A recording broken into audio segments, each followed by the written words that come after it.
que acá Marx le hace una crítica a Rousseau, porque Marx entiende, adelantando un poquito, aunque ya vamos a llegar, antes de llegar al Estado comunista, todos también tienen que ceder sus bienes y derechos al todo. Marx dice, bueno, también, hagamos una especie de contrato social, ¿sí?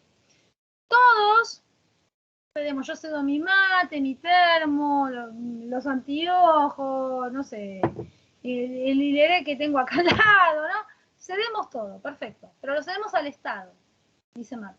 Acá Rousseau se equivocó, no tenía que redistribuir, porque en cuanto se redistribuye, sí, en un primer momento estamos todos bárbaros, todos tienen igualdad de bienes, pero con el correr del tiempo, en 5 años, en 10 años, en 20 años, va a haber algunos que van a tener más que otros. Y nos quedan 2 opciones. O seguimos en una sociedad que, o sea, volvemos al mismo punto de partida al final, donde una sociedad donde hay desigualdad, y eso no es la solución que se quiere, o tenemos que cada 10 años, cada 20 años, estar volviendo a hacer el contrato social, y eso nadie lo va a querer. Sí, además Marx dice, ninguno que tenga más de lo que le corresponde quiere ceder lo que tiene, ¿sí? Porque sabe que lo tiene de manera ilegítima, así que no le interesa tenerlo de manera legítima. Ahí Rousseau se equivocó, dice Marx.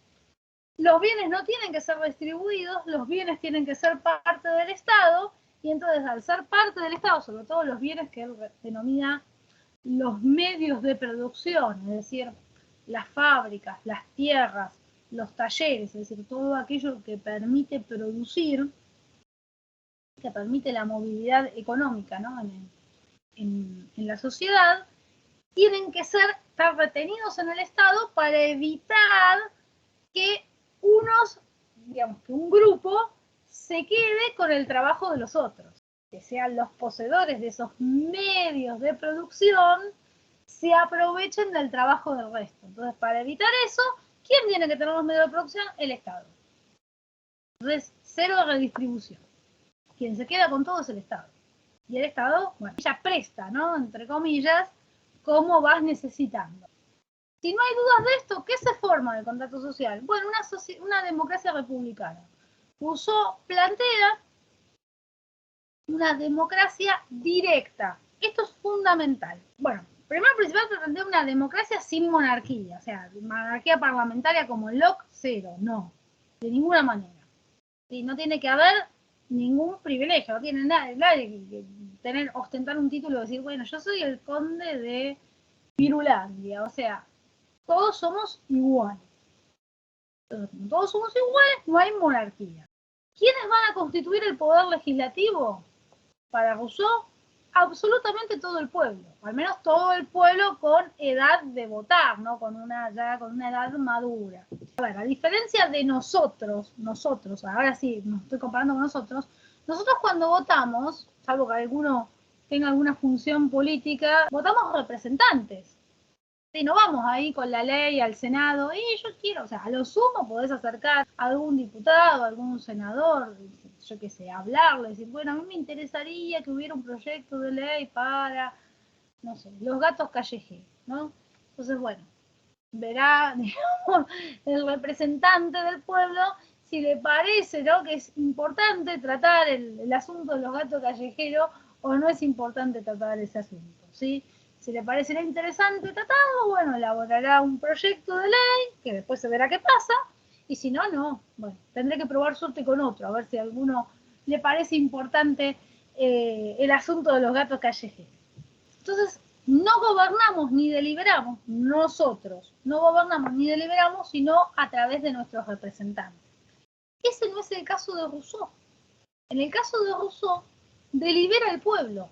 Es el pueblo el que propone las leyes, también las vota obviamente, pero es el pueblo el que propone las leyes. ¿Sí? Si yo quiero poner una ley sobre, no sé, el tema de los gatos callejeros, bueno, nos reuniré y propondré, digamos, la idea que tengo, pero después, bueno, votará todo el resto.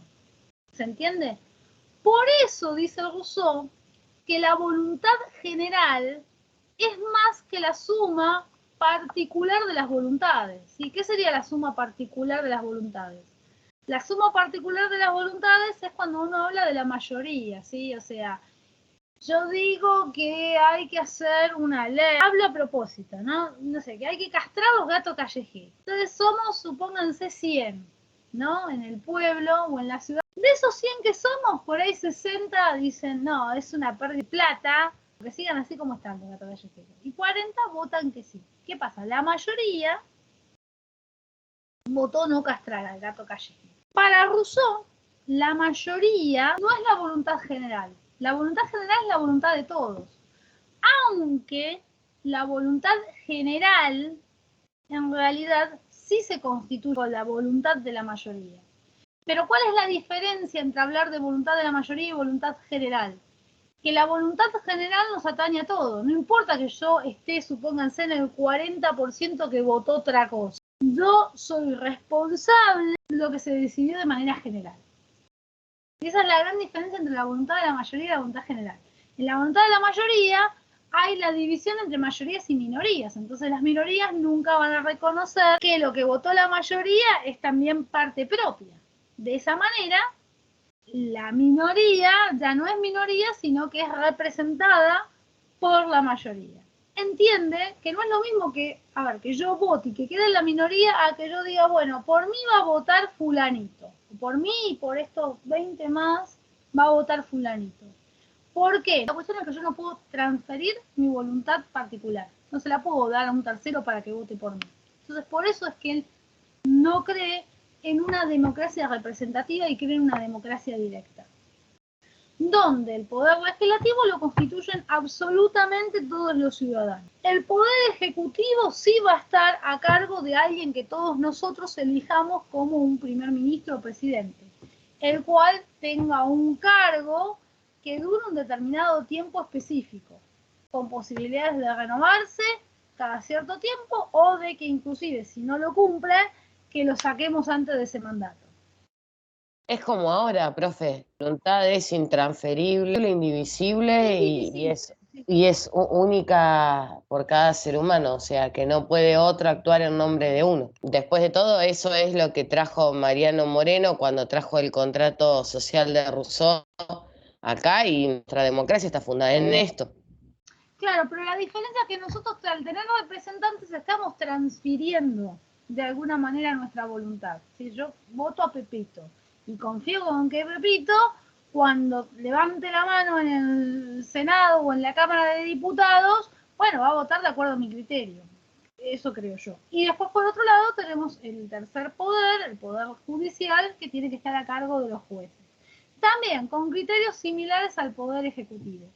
Y lo que es similar en Rousseau respecto a Locke es en la idea siguiente, que el poder legislativo, al ser el que emite las leyes, controla al poder judicial y al poder ejecutivo. Es decir, ni el presidente ni el juez están por encima de las leyes. Es decir, tienen que también acatar ellos las leyes, ¿no? Esa es la idea de Rousseau, que en ese aspecto Rousseau sigue en ese aspecto igual a Locke, ¿sí? Cosa que en Hobbes no, en Hobbes las daba las leyes el rey, pero él encima que daba la ley podía hacer lo que se le daba la gana.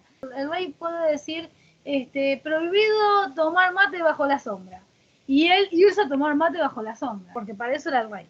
En cambio, en Locke y en Rousseau no, si el poder legislativo, no importa que en un caso es el parlamento y en otro es todo el pueblo, dicen prohibido tomar mate bajo la sombra, listo, nadie puede tomar mate bajo la sombra. Bueno, si no hay dudas de Rousseau, vamos con Marx.